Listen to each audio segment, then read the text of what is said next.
Your motorcycle is either being fed fuel through a carburetor with jets or via a throttle body with an injector. What happens when these two face off?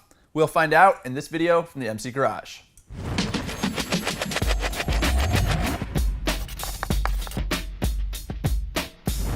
Carburetors and fuel injection both have the same job to do, which is to mix fuel and air in the right ratio for proper combustion. Carburetors are your old school analog option, and they're what all motorcycles relied on up until fuel injection began to arrive in the 1980s. Nowadays, pretty much all bikes have fuel injection, though some scooters and small displacement bikes still use carburetors to keep costs down. This thing may look complicated, but it's actually a pretty simple device. Intake vacuum, created by the piston moving down in the cylinder, draws gas up out of the float bowl and into the combustion chamber. That is a super simplified explanation of how this sucker works, but my point is that carburetors are entirely mechanical. That is both a blessing and a curse, because carbs don't require electricity or external systems to do their job, but they are affected by air temperature and elevation, and that in turn affects the way your motorcycle runs. Electronic fuel injection, on the other hand, doesn't care if it's hot out, cold out, or if you're riding at sea level or up at 10,000 feet while going over a mountain pass. This guy may look less complicated than a carburetor, but the fact is there's a lot going on with fuel injection, and there's electricity, plus various sensors and circuit boards helping this guy do its job. The main difference is that rather than reacting to pressure changes like a carburetor, EFI makes its own pressure with a fuel pump, so it can inject gas into the engine anytime it wants.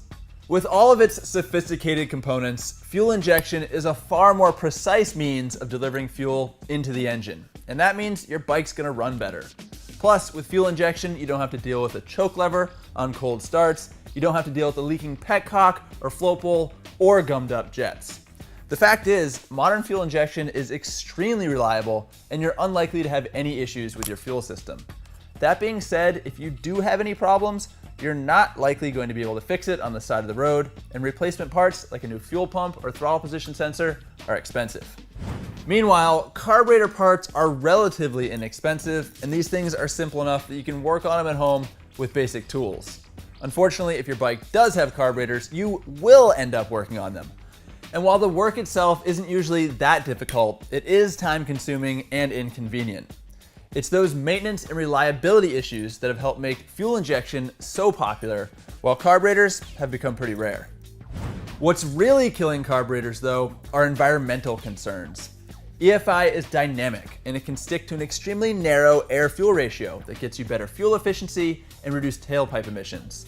Whereas carburetors here, with their fixed orifice jets, just aren't that adaptable or precise. And even when carbureted bikes are sitting still and not running, they're still wafting gas vapors into the air from the open vents in their float bowls and their gas tanks. And with today's emission standards, that sort of stuff just isn't gonna fly, so manufacturers have switched to fuel injection. So there you have it, a quick comparison of the two technologies that are feeding fuel to motorcycle engines. I hope you enjoyed it, I hope you learned something, I hope you'll subscribe, and until next time, ride safe.